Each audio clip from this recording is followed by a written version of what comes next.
What's up YouTube, Saf here on SuperSaf TV, and this is my unboxing and review of the Oppo F1, the latest budget offering from Oppo. I did a first look of this device a couple of weeks ago and a lot of you have asked me for some more detailed coverage, so here it is. Starting off with the unboxing, you get the phone itself, a micro USB to USB cable, a wall adapter, some headphones, paperwork, along with a clear gel case, which is definitely a nice touch. You also get a SIM ejector tool, which I forgot to film. So having a closer look at the device, it's pretty premium with a metal build and Gorilla Glass 4 up front. It feels great in the hand, and considering that this phone comes in at around £169 or 229 euros, it's pretty impressive. Up front is a 5-inch 720p IPS display, which isn't bad at all. I know a lot of people were criticizing the fact that it is 720p and not 1080, and yes, it's not as sharp as many of the devices out there, but 294 ppi is the same as the Moto G and just a little less than the 326 ppi of the iPhone 6s. So personally, I don't think there's too much to complain about at this price point.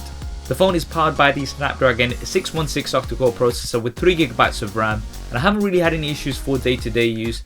I think for most users this will be fine. You have Android 5.1 Lollipop with ColorOS 2.1 on top. And as this is a new device, I would have expected it to come with Marshmallow out of the box, so this is a little bit disappointing. I'm not sure when the update will come. ColorOS isn't too bad as a skin, although I would have preferred if it was closer to stock Android. My biggest gripe with it is that there is no app drawer, which personally I did find frustrating. You have some decent cameras on this, 13 megapixels for the rear-facing camera with an f2.2 aperture, and an 8 megapixel front-facing camera with an f2.0 aperture. Quality from the rear-facing camera is not too bad with a decent amount of detail and colors, and it has a bunch of features such as the ability to shoot in RAW format or even use the manual controls to change things like your shutter speed. Oppo, however, have concentrated more on the front-facing camera, calling this the selfie expert, and the F1 does deliver. With a sensor size of 1/4 inches and an f2.0 aperture, it can capture some nice selfies even in tricky lighting.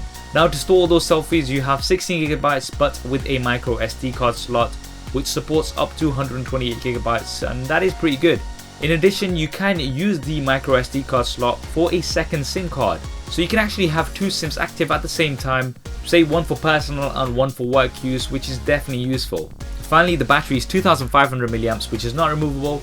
It did get me through the day, and I think unless you're a heavy user, you should get through the day too. Overall, I think the Oppo F1 is a pretty decent device, especially for the price, but I know that in today's market there's a lot of competition in this price bracket. What do you think of the Oppo F1? Drop me a comment below and let me know your thoughts. I hope you enjoyed this video and found it useful. If you did, then please do hit that thumbs up button for me, it really does help me out. And if you haven't already, then be sure to subscribe. I've got plenty of new content coming up on here. Thanks for watching. This is Saf on SuperSaf TV, and I'll see you next time.